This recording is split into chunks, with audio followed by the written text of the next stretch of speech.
அஸ்ஸலாமு அலைக்கும் வரஹ்மத்துல்லாஹி வபரகாத்துஹு.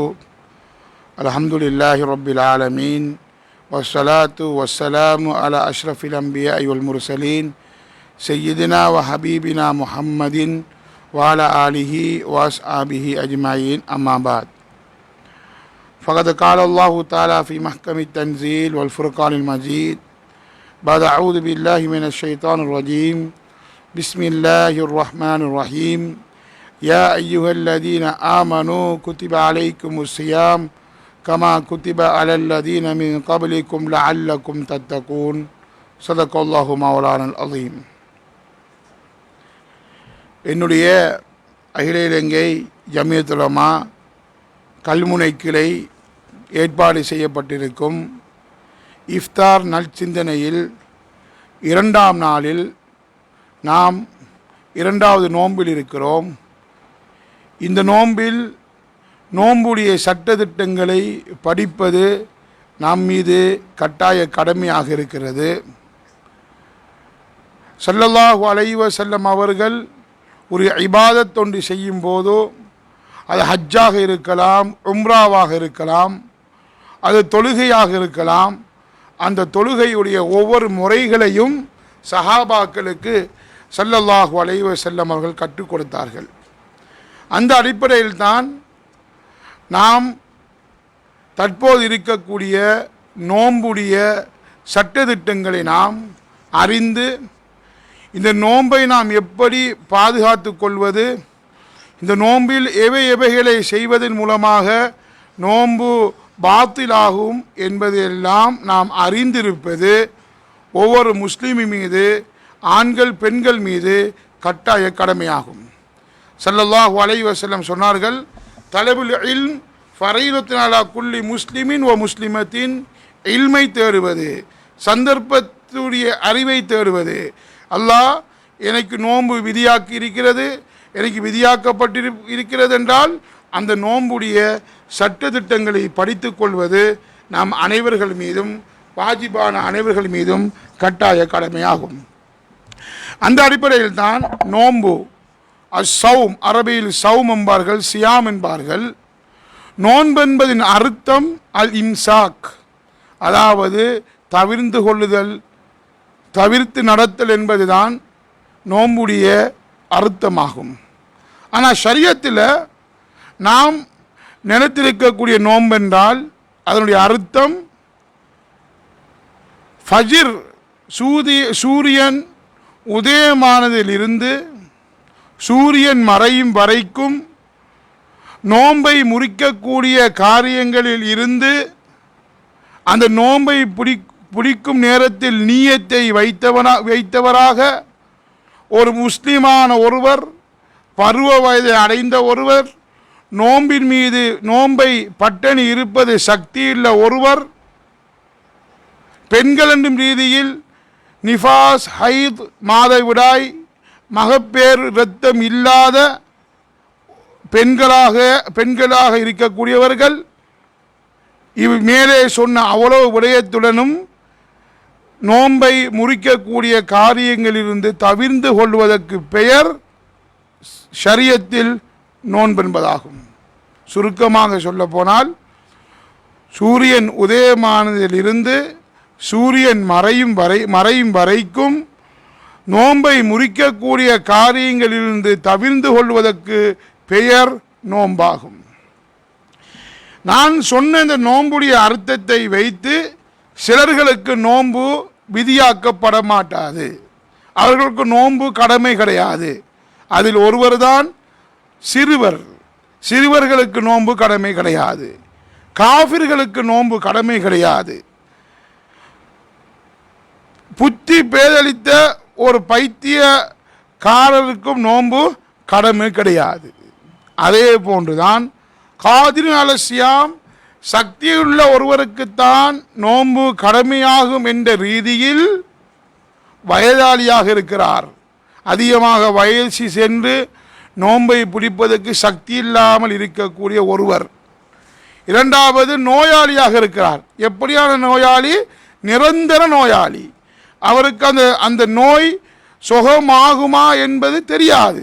லா யுர்ஜா புர்உஹு, அது சோம்படுத்துவதற்கு முடியாத நோயாளிகளுக்கும் நோன்பை விடுவதற்கு ஷரியத் அனுமதி கொடுத்திருக்கிறது. அதே போன்றுதான் பெண்களுடைய விடயத்தில் மாதவிடாய் உள்ள மகப்பேறு இரத்தம் வரக்கூடிய பெண்களுக்கும் நோன்பு பிடிப்பது அவசியம் கிடையாது. ஆனால் அவ்விரண்டு பேரும் தன்னுடைய நோன்புடைய காலம் முடிந்ததற்கு பிறகு எத்தனை நோன்பு விடப்பட்டதோ அந்த நோன்புக்கு அவர்கள் கலா செய்வது அவர்கள் மீது கட்டாய கடமையாகும். நிரந்தர நோயாளி வயது போனதின் மூலமாக அவருக்கு நோன்பு பிடிக்க முடியாத இவ்விரண்டு பேரும் ஒவ்வொரு நாளும் நோன்பு பிடிக்காததின் காரணமாக நம்முடைய நாட்டுடைய அரிசி 600 கிராம் அந்த நோன்புக்கு கஃபாராவாக குற்றப்பரிகாரமாக கொடுப்பது கடமையாகும். அதாவது உலமாக்கள் தெளிவுபடுத்துகிறார்கள், சிறந்தது 600 கிராம் இத்ஆமு மிஸ்கீன்களுக்கு உணவு அளிப்பது தான் சிறந்தது. அந்த 600 கிராத்துக்கு பெறுமதியான ஒரு சமைத்த சாப்பாட்டை கொடுப்பது சிறந்தது. அப்படி கொடுக்காத பட்சத்தில் அரிசியை கொடுப்பதும் தவறு கிடையாது. சிறந்தது நாம் இத்ஆமுல் மிஸ்கீன், நாம் சமைத்து கொடுப்பது தான் மிகச் சிறந்தது என்பதை உலமாக்கள் தெளிவுபடுத்துகிறார்கள். அடுத்ததாக நோன்பு கடமையாகிய இன்னுமொரு நோயாளி இருக்கிறார். அவர் ஒரு இடை நடுவில் வந்த நோயாளி, அதாவது பிரயாணி இருக்கிறார், ஒரு பிரயாணம் செல்லக்கூடியவர். அதாவது நம்மளுடைய நாட்டில் அகில இலங்கை ஜமியத் உலமா 89 கிலோமீட்டரை வைத்திருக்கிறார்கள். 89 கிலோமீட்டரை தாண்டி ஒருவர் செல்ல போகிறார் என்றால் அவரும் நோன்பை விடுவதற்கு அவருக்கு ஷரியத் அனுமதி கொடுத்திருக்கிறது. ஆனால் அவர் அதனை பிறகு கலா செய்து கொள்ளலாம். ஆனால் தற்காலத்தில் பிரயாணம் என்ற ரீதியில் மிகப்பெரிய கஷ்டம் என்பது கிடையாது, எல்லாம் சொகுசாக ஆக்கப்பட்டிருக்கிறது. அப்படியான சந்தர்ப்பத்தில் பிரயாணம் செல்லக்கூடியவர் நோன்பு பிடித்து கொண்டு போகிறார் என்றால் அவருடைய நோன்பு ஏற்றுக்கொள்ளப்படும் என்பதிலும் சந்தேகம் கிடையாது. அவர் நோன்பை பிடித்து கொள்ளலாம். ஒரு பிரயாணி இருக்கிறார், காலை நேரத்தில் அவர் நோன்பை பிடித்து பகல் நகார் பகல் நேரத்தில் அவர் ஒரு பிரயாணம் செல்ல போகிறார் என்றால் இந்த பிரயாணி நோன்பை விடுவதற்கு ஷரியத் அனுமதி வழங்கவில்லை. அவர் அந்த நோன்பை பூர்த்தியாக பிடிப்பதுதான் அவருக்கு சிறந்தது என்பதையும் மார்க்க அறிஞர்கள் அவர்களுக்கு வற்புறுத்துகிறார்கள். இவ்வளவுதான் யாருக்கு கடமை என்ற விடயம் சொல்லப்பட்டது. சுருக்கம், நோன்பு கடமையானவர்கள் இஸ்லாத்தை ஏற்றிருக்கிறதும் புத்தி உள்ளவராக இருக்கணும். இஸ்லாம் தடை செய்த பெண்கள் என்ற ரீதியில் மாதவிடாய், மகப்பேறு இரத்தம், ஆண்கள் என்ற ரீதியில் நிரந்தர நோயாளிகள், அதே போல நிரந்தர நோயாளிகள், பிரயாணிகள் போன்றவர்கள் இல்லாத மற்றவர்கள் அனைவரும் நோன்பை பிடிக்க வேண்டும் என்று இஸ்லாம் கட்டாய கடமையாக சொல்லியிருக்கிறது. நோன்பை பிடிப்பது ஃபர்லு ஐனாக இருந்து கொண்டிருக்கிறது. அடுத்த விஷயம், அர்கானு ஸௌம், நோன்புடைய அர்கான்கள் எத்தனை? அன்பார்ந்தவர்களே, நேரடியாக பார்த்து கொண்டிருக்கும் நேர்கள் இதனை அறிந்து கொள்வது கடமை. நாம் இதை படித்து கொள்ள வேண்டுவதும் கடமை. இதை ஞாபகம் வைத்து பாடமாக்கி கொள்வதும் நம் மீது கட்டாய கடமையாக இருக்கிறது. அர்கானு ஸௌம் என்ற ரீதியில் 2 தான் நோன்புடைய கடமைகள், 2 தான். ஒன்று நியத்து வைப்பது, இரண்டாவது நோன்பை முறிக்கக்கூடிய அந்த விடயங்களை ஃபஜ்ர், சூரியன் உதயமானதில் இருந்து சூரியன் மறையும் வரைக்கும் தவிர்ந்து கொள்ள வேண்டும். இதுதான் நோன்புடைய 2 அர்கான்கள். அதில் முதலாவது நீயத். அன்பார்ந்தவர்களே, சகோதரர்களே, ஷரியத்தில் மார்க்கத்தில் நீயத் என்பது மிகவும் ஒரு முக்கியமான ஒரு விடயமாகும். உலமாக்கள் சில புகாரியுடைய ஆரம்பமே நீயத்தை பற்றி தான் வந்திருக்கிறது. புகாரியுடைய முதலாவது ஹதீஸ் இன்னமல் அமாலு பின்னியா, அமல்களெல்லாம் நீயத்தை வைத்தாகும். நாம் நீயத்தை வைப்பதை கொண்டுதான் எந்த நீயத்தில் நாம் எந்த நீயத்தை வைத்து ஒரு இபாதத்தை செய்கிறோமோ அதைத்தான் அல்லாஹ் கபூல் செய்கிறான். அதனால் அன்பார்ந்த நேயர்களே, நீயத் என்பது மிகவும் ஒரு முக்கியமான ஒரு விடயமாகும். நீயத்துடைய இடம் உள்ளமாகும். உள்ளத்தால் நினைப்பதற்கு பேர் தான் நீயத். ஒருவர் வாயால் உள்ளத்தில் நினைக்கிறார், வாயால் மொழிகிறார், அது சிறந்ததாகும். அந்த வாயால் மொழிவது அவர் உள்ளத்துக்கு அந்த நீயத்தை வைப்பதற்கு உதவியாக இருக்கும். ஆனால் இன்னும் ஒருவர் உள்ளத்தால் நினைக்காமல் வாயால் நீயத்தை வைக்குகிறார் என்றால், வாயால் மொழிகிறார் என்றால், இவருடைய நீயத்து ஏற்றுக்கொள்ளப்பட மாட்டாது. இவர் உள்ளத்தால் நினைப்பதுதான் அவர் மீது கடமையாகும். ஆகையால் நாம் நோம்புடைய நீயத்தை பொறுத்த வரைக்கும் 3 விடயங்களை கவனத்தில் கொள்ள வேண்டும். நோம்புடைய அரக்கான்கள் 2, அதில் முதலாவது நீயத். அந்த நீயத்தை 3 விடயத்தை நாம் கவனித்துக் கொள்வது கட்டாய கடமையாகும். அந்த 3 விடயத்தில் நாம் ஏதாவது ஒன்றில் தவறு செய்வோமே ஆனால், நாம் பசித்திருந்தாலும் தாகித்திருந்தாலும் நம்முடைய நோன்பு கபூல் செய்யப்பட மாட்டாது என்பதை ஷரியத் வலியுறுத்துகிறது. அதில் முதலாவது அரக்கான் தான் தபீத். அதாவது இரவையில் நாளைக்கு நான் சஹருடைய நேரத்தில் நான் நோன்பு பிடிப்பதென்று ஒரு ஆள் உறுதியாக உள்ளத்தில் வைத்துக் கொள்வதற்கு பேர் தபீத். ஸல்லல்லாஹு அலைஹி வஸல்லம் சொன்னார்கள், யார் தபீத் வைக்கவில்லையோ ஃபலா சியாம லஹு, அவர் நோன்பு நோற்றவராக கணிக்கப்பட மாட்டார். இதனால தான் நம்முடைய ஊரில் ஒரு பழக்கம் ஒன்று இருக்கிறது. தராவி தொழுகைக்கு பிறகு நீயத்தை சொல்லித் தருவார்கள். உலமாக்கள் ஆலிம்கள் அந்த நீயத்தை சொல்லித் தருவார்கள். அந்த நீயத்தை நவைத்து சௌமகதீன் என்று சொல்லித்தரக்கூடிய நீயத் எதற்கு சொல்லித் தருவதென்றால், ஒரு ஆள் தராவியாக்கு பின்னால் அந்த உலமாக்கள் சொல்லித்தரக்கூடிய அந்த நீயத்தை உள்ளத்தில் ஏற்கிறார். நான் இந்த சஹருடைய நேரத்தில் நோன்பு பிடிப்பேன் என்று நீயத்து வைத்து கொண்டு ஒரு ஆள் தூங்கி விடுகிறார். தூங்கி எழும்பி பார்க்கிறார், சுபகுடைய பாங்கு பறிந்து விட்டது என்றால், இவர் நீயத்தை இரவு நேரத்தில் தரிபட்டு வைத்திருந்தமையினால் இவர் தொடர்ச்சியாக அந்த நோன்பை தொடரலாம் என்பது ஷரியத் நமக்கு சொல்லி இருக்கிறது. ஆனால் ஒருவர் இரவையில் இந்த தபீத்தை வைக்கவில்லை, துலூல் ஃபஜ்ருடைய நேரம் சூரியன் உதயமாவதற்கு முன்னால் ஒருவர் அந்த நீயத்தை வைக்கவில்லை என்றால், சுபகுடைய பாங்கு கேட்டதற்கு பின்னால் தான் அந்த நீயத்தை உள்ளத்தில் நினைக்குகிறார் என்றால், இவருடைய நோன்பு ஏற்றுக்கொள்ளப்பட மாட்டாது. நன்றாக விளங்கிக் கொள்ளுங்கள். அடுத்த விடயம்தான் நாம் அதிகமானவர்களுக்கு சந்தேகமாக இருக்கக்கூடிய ஒன்றுதான். ஒருவர் தராவியாக்கு பிறகு, தராவியுடைய தொழுகைக்கு பிறகு நியத்து வைக்குகிறார், நான் நோன்பு பிடிக்கப் போகிறேன் என்று நியத்து வைக்குகிறார். நியத்து வைத்துவிட்டு சஹருடைய நேரத்தில் எழும்பி என்ன செய்கிறார்? சஹர் சாப்பாடை சாப்பிடுகிறார். சஹர் சாப்பாடை சாப்பிட்டு விட்டு தண்ணீரை குடித்து முடித்து விடுகிறார். அதானுடைய சட்டம் கேட்குகிறது என்றால் இவருக்கு என்ன சட்டம்?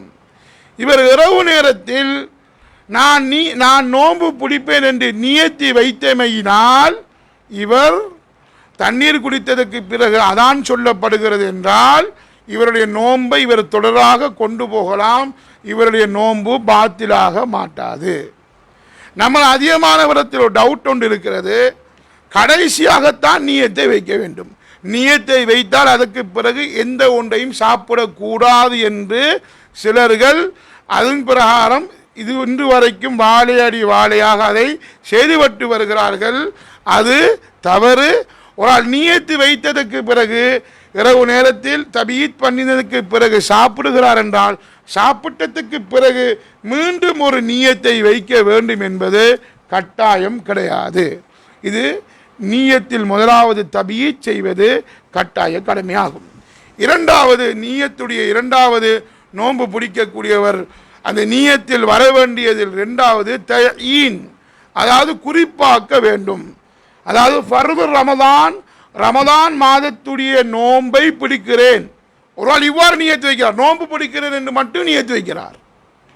பின்னால் ரமதான் மாதத்துடைய ஃபர்லானை நோன்பை பிடிக்கணும் என்று நியத்து வைக்கவில்லை, வெறுமன நோன்பு பிடிக்குகிறேன் என்று மாத்திரம் நியத்து வைக்குகிறார் என்றால் இவருடைய நியத்து ஏற்றுக்கொள்ளப்படாது. நியத்து ஏற்றுக்கொள்ளப்படவில்லை என்றால் அவருடைய நோன்பும் ஏற்றுக்கொள்ளப்பட மாட்டாது. ஆகையால் தயீன் செய்ய வேண்டும். நான்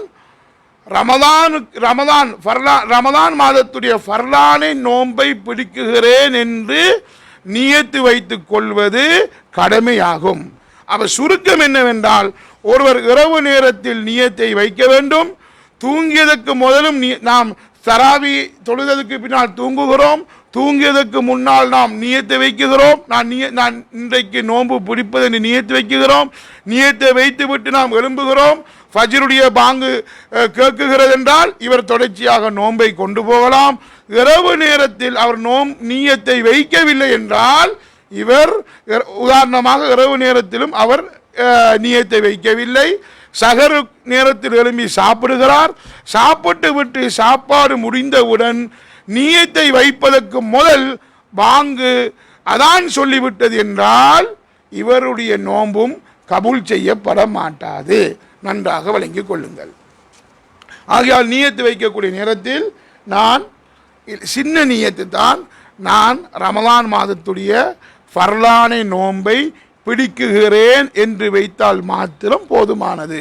அதற்கு பிறகு நாளை பிடிக்குகிறேன் அல்லது அல்லாஹ்வுக்காக வேண்டி பிடிக்குகிறேன் என்று வைத்துக் கொள்வது முபாஹ் ஆகும். அதை வைப்பதனால் எந்த தவறும் கிடையாது. ஆனால் ஃபர்லானது என்னவென்றால், நான் ரமலான் மாதத்துடைய ஃபர்லானை நோன்பை பிடிக்குகிறேன் என்று நியத்து வைப்பது கட்டாய கடமையாகும். மூன்றாவது மிகவும் முக்கியமான ஒரு விடயம்தான் தக்ரார். நம் அதிகமானவர்களுக்கு சந்தேகம் இருக்கக்கூடிய ஒன்றுதான் தக்ரார். அதாவது நியத்தை ஒவ்வொரு நாளும் வைக்கணுமா? 30 நாளும் தான் நான் நோன்பு பிடிக்க போகிறேன், நான் 30 நாளும் நியத்து வைக்கணுமா?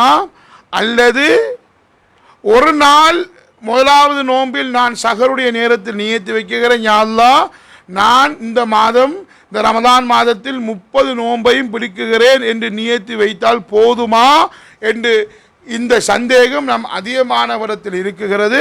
அன்பார்ந்தவர்களே, சகோதரர்களே, தாய்மார்களே, பெரியவர்களே, நாம் தக்ரார் நியத்து ஒவ்வொரு நாளும் நியத்து வைப்பது கடமையாகும்.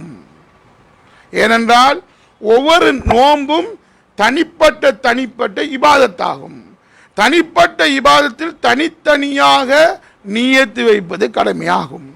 உதாரணமாக உங்களுக்கு சொல்ல போனால், நாம் முஸ்லிம்கள் பருவ வயதை அடைந்த ஒரு முஸ்லீம் ஒவ்வொரு தொழுகையும் 5 வேளை தொழுகையையும் தொழுவது கட்டாய கடமை. ஒருவர் வந்து சொல்லுகிறார், நான் 306 லுகரை தொழக்கூடிய நேரத்தில் யா அல்லாஹ் நான் 360 நாளுடைய லுகரை நான் தொழுவேன் என்று மாத்திரம் நியத்து வைத்து கொண்டால் போதுமாகுமா? இல்லை. அவர் லுகருடைய நேரத்தில் ஒவ்வொரு லுகருக்கு நியத்து வைக்க வேண்டும், ஒவ்வொரு அசருக்கும் நியத்து வைக்க வேண்டும், ஒவ்வொரு மகரிபுக்கும் நியத்து வைக்க வேண்டும், ஒரு இஷாவுக்கும் நியத்து வைக்க வேண்டும், ஒரு சுபவுக்கும் நியத்து வைக்க வேண்டும். அதே போன்றுதான் ஒவ்வொரு நோன்புக்கும் தனித்தனி நிலைமையில் நோன்புக்கு நியத்து வைப்பது கட்டாய கடமையாகும். ஆகையால் அன்பார்ந்தவர்களே, நேர்களே, நோன்புடைய ருக்கூன்கள் 2 ஒன்று நியத்து வைப்பது. அந்த நியத்து வைப்பதற்கு 3 விடயங்கள் இருக்குகிறது. அந்த 3 விடயத்தை இவ்வாறு தற்போது சொல்லி காட்டினேன். 2வது நோன்பை முறிக்கக்கூடிய காரியங்களிலிருந்து தவிர்த்து கொள்வது. டைம் எது?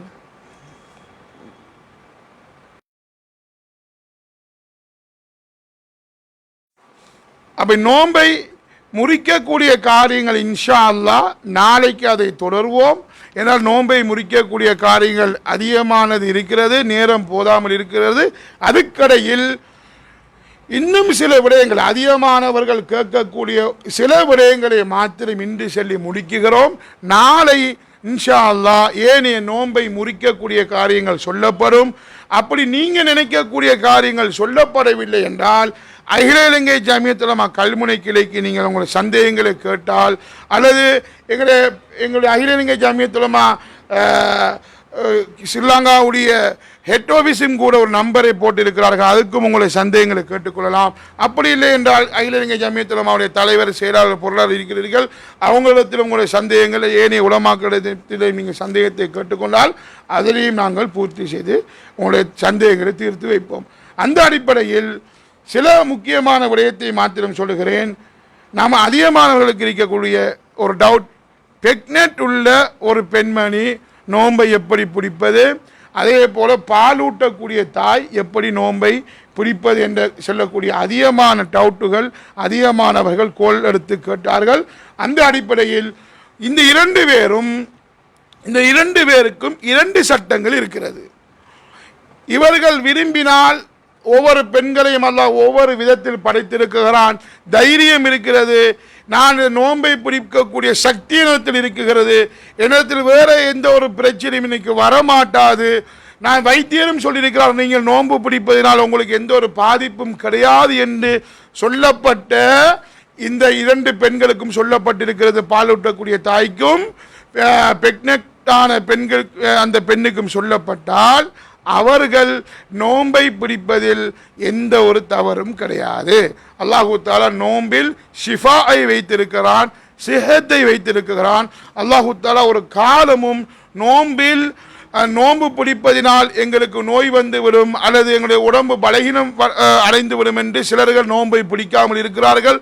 நோன்பை பிடிக்காமல் எந்த ஒரு மானம் ரோஷமும் இல்லாமல் இந்த பஜார்களில் காலை நேரத்தில் தொப்பியை போட்டுக்கொண்டு அதிகமானவர்கள் இந்த ஹோட்டல்களிலும் இருந்து டீ குடிக்கக்கூடிய, சாப்பாடை உண்ணக்கூடிய காட்சியை பார்த்து மிகவும் கவலை அடைகிறோம். இதன் மூலமாக இந்த ஊருக்கு ஏதாவது ஒரு முசீபத்து இறங்கி விடுமா என்று நாங்கள் எல்லோரும் கவலைப்படுகிறோம். அவர்களுக்கான துவா செய்து கொள்ளுங்கள். அவர்களுடைய இரண்டு பேருடைய விடயத்திலும் எவ்வாறு என்றால், இவர்கள் நோன்பு பிடிப்பதினால் எங்களுடைய உடம்புக்கு ஏதாவது நோய்கள் வந்துவிடும் அல்லது பயப்படுகிறார்கள் என்றால் இவர்கள் இந்த ரெண்டு பெண்மணி நோன்பை விடலாம். நோன்பை விட்டுவிட்டு இவர்கள் பிறகு கலா செய்வது இவர்களுக்கு கடமையாகும். இதே பெண்மணிகள் தன்னுடைய விடயத்தில் உறுதியாக இருக்கிறார்கள், எனக்கு நோன்பு பிடிப்பதற்கு சக்தி இருக்கிறது, ஆனால் நான் நோன்பை பிடிப்பதினால் என் வயிற்றுக்குள் இருக்கும் அல்லது என்னுடைய பால் குடிக்கக்கூடிய என்னுடைய குழந்தைக்கு ஏதாவது பாதிப்பு வந்துவிடும் என்று அவர்கள் பயந்தால் அவர்களும் நோன்பை விடலாம். ஆனால் நோன்பை பிறகு கலா செய்ய வேண்டும். கலா செய்யறதோடு சேர்த்து இவங்க ஒவ்வொரு நாளும் நோன்பை விடுகிறார்கள் என்றால் 600 கிராம், ஆரம்பத்தில் சொன்ன பிரகாரம் 600 கிராம் அரிசி அல்லது சமைத்த உணவை கொடுப்பது அவர்கள் மீது கடமையாகும். தன் மீது பயந்தால் நோன்பை விடலாம், விட்டுவிட்டு கலா செய்தால் மாத்திரம் போதும். ஆனால் தன்னுடைய குழந்தைகள் மீது பயந்தால் அவர்கள் நோன்பை விட்டு கலாவும் செய்ய வேண்டும். அதோடு சேர்த்து விடக்கூடிய அந்த நோம்பில் 600 கிராம் இத்தாமுல் மிஸ்கீன்களுக்கு உணவளிப்பது கடமையாகும். இதையும் நன்றாக புரிந்து கொள்ளுங்கள். அடுத்தது மிகவும் முக்கியமான 2 மசாலாக்கள் இருக்கிறது. இது அதிகமானவர்கள் எல்லா நோம்பிலும் கேட்கக்கூடிய ஒரு டவுட் தான். ஷரியத்தில் தஅஜீலுல் ஃபித்ர் தஹீருல் சஹர், சஹரை பிற்படுத்துவது சுன்னத்து, அதே போல ஃபித்ர் இஃப்தாரை முற்படுத்துவது சுன்னத்து. இது ரெண்டும் சுன்னத்து. இஃப்தாரை முற்படுத்தணும், சஹரை பிற்படுத்தணும், இது ரெண்டும் சுன்னத்தாகும். இதை சிலர்கள் புரிந்து கொண்டிருக்கிறார்கள். எப்படி என்றால், சஹரை பிற்படுத்துவது சுன்னத் என்று நினைத்து பாங்கு பறியும் வரைக்கும், பாங்கு பறிந்து முடியும் வரைக்கும் சிலர்கள் சாப்பிட்டு கொண்டே இருப்பது.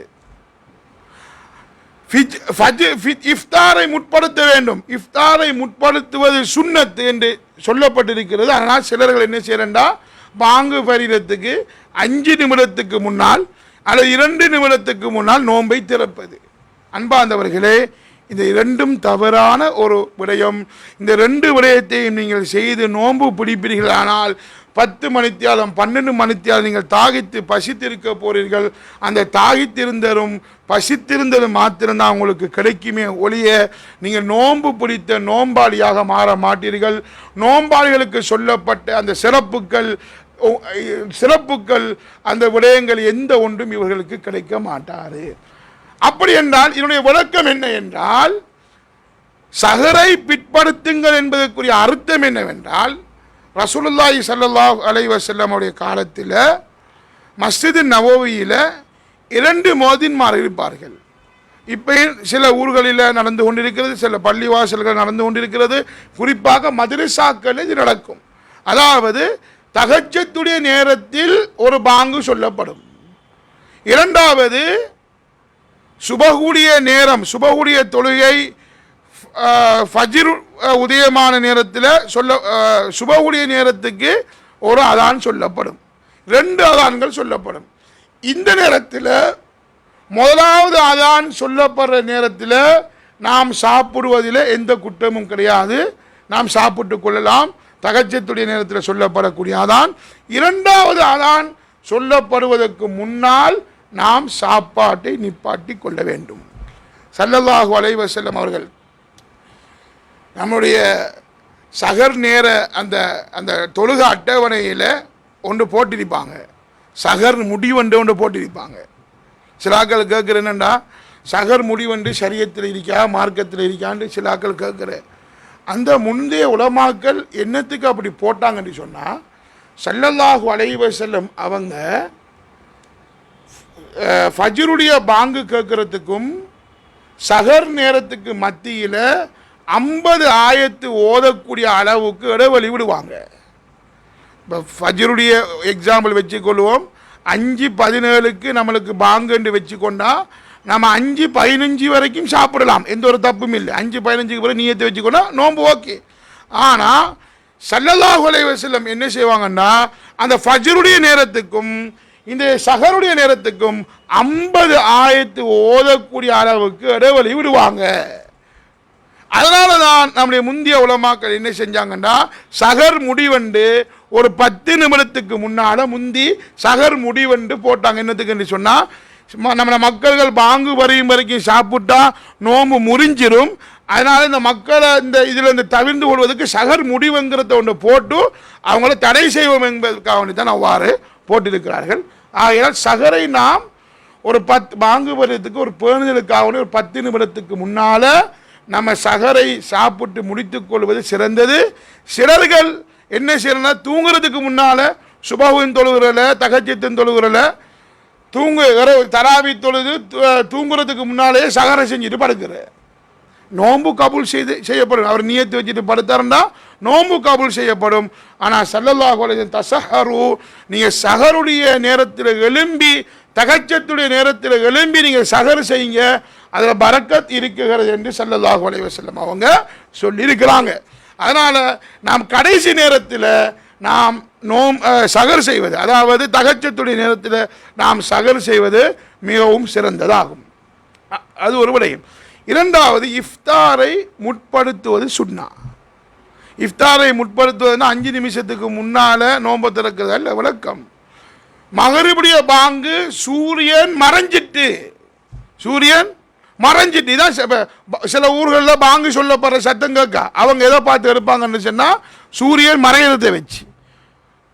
சூரியன் மறைஞ்சிட்டுன்னு சொன்னால் மறைஞ்ச உடனே அதற்கு பிறகு நம்ம என்ன செய்யக்கூடாது, நோன்பை இன்னும் தாகித்து பசித்திருப்பது கூட. உடனே ஒரு ஈத்தம்பழத்தையோ அல்லது தண்ணீரையோ நாம் சாப்பிட்டு அந்த நோன்பை திறந்து கொள்ள வேண்டும். சிலர்கள் என்ன செய்யறேன்னு சொன்னால், மகரிபுடைய நேரம் ஆகிரும், ஆக்கள் நோன்பை திறக்கிறல்ல, அப்படியே துவாவில் இருக்கிற. துவா கேட்கறது நல்ல பண்பு தான், அந்த நேரத்தில் துவா கபூல் செய்யப்படும் தான். ஆனால் பாங்கு கேட்டுட்டு சொன்னால் நம்ம துவாவை முடிச்சுட்டு ஒரு தண்ணீரோ ஈத்தம்பழம் ஈரலிப்புள்ள ஈத்தம்பழத்தினால நோன்பு திறப்பது சுன்னா. அப்படி இல்லைன்னா காய்ந்த ஈத்தம்பழம் அப்படியும் இல்லைன்னு சொன்னால் தண்ணீரால் நோன்பை திறப்பது சுன்னத்து. ஏதோ ஒன்றினால நம்ம அந்த நீயத்து அந்த நோன்பை திறந்ததற்கு பிறகு அதற்கு பிறகு நாம் துஆ கேட்பது தான் சிறந்த முறையாகும். அன்பான நேயர்களே, இந்த காணொளியை பார்த்து கொண்டிருக்கும் ஆண்கள் பெண்கள் அனைவருக்கும் நான் சொல்லக்கூடிய ஒன்றுதான், உங்களுக்கு நோன்புடைய சட்டத்தை தெளிவாக படித்துக் கொள்ளுங்கள். இவ்வளவு நேரமும் சில குறிப்பிட்ட மசாலாக்கள் மாத்திரம் நாம் சொல்லப்பட்டது, பூர்த்தியாக சொல்வதற்கு முடியாது. இன்ஷா அல்லாஹ் நாளைக்கு நோன்பை முறிக்கக்கூடிய காரியங்கள் சொல்லப்படும். ஆகையினால் இவ்வளவு நேரம் படித்த அந்த நீயத்து வைத்தல், நீயத்தை எப்படி வைக்கிற, எந்த நேரத்தில் வைக்கிற, எண்ணத்தை வச்சு வைக்கிற என்ற விஷயம் சொல்லப்பட்டுச்சு. இஃப்தாருடைய நேரத்தில் அவசரமாக நோன்பை திறப்பது, பாங்கு சொன்னத்தோடையே நோன்பை திறக்கிறது. சஹருடைய நேரத்தில் கொஞ்சம் பிந்தி அந்த பாங்கு வரத்துக்கு முன்னால் பேணுதலுக்காக ஒரு 10 நிமிடத்துக்கு முன்னால் சாப்பாட்டை நிற்பாட்டி கொள்வது, இதெல்லாம் சுன்னா. ஆகையால் இந்த ரமதானுடைய காலத்தில் நம்ம ஒவ்வொரு நாளும் 5 மணியிலிருந்து தொடர்ச்சியாக 30 நாளும் அகில இலங்கை ஜமியத்துல் உலமா கல்முனை கிளையில் ஆஃபீஸில் இருந்து இப்படியான நல்ல செய்திகள் போய்கொண்டிருக்கும். விரும்பியவங்களுக்கு இங்கே இடங்கள் ஒதுக்கப்பட்டிருக்கிற நீங்கள் நேரடியாகவும் வந்து இந்த இடத்தில் அமர்ந்தும் நேரடியாகவும் கேட்டுக்கொள்ளலாம். அப்படி நேரடியாக கேட்கக்கூடிய சந்தர்ப்பம் இல்லாதவங்க அனல் டிவி ஊடாக ஒளிபரப்பாக்கப்படுகிறது, அதை நீங்கள் கேட்டு பிரயோசனம் அடைஞ்சு கொள்ளுங்க. எல்லாம் அல்ல அல்லாஹ் இந்த ரமதான் மாதத்தில் நோன்பு பிடித்து தக்வாதாரிகளாக மாறுவதற்கு எல்லாம் அல்லாஹ் எனக்கும் உங்களுக்கும் தௌஃபீக் செய்வானாக. வாஹிர் தஅவானா அனில் ஹம்துலில்லாஹி ரப்பில் ஆலமீன்.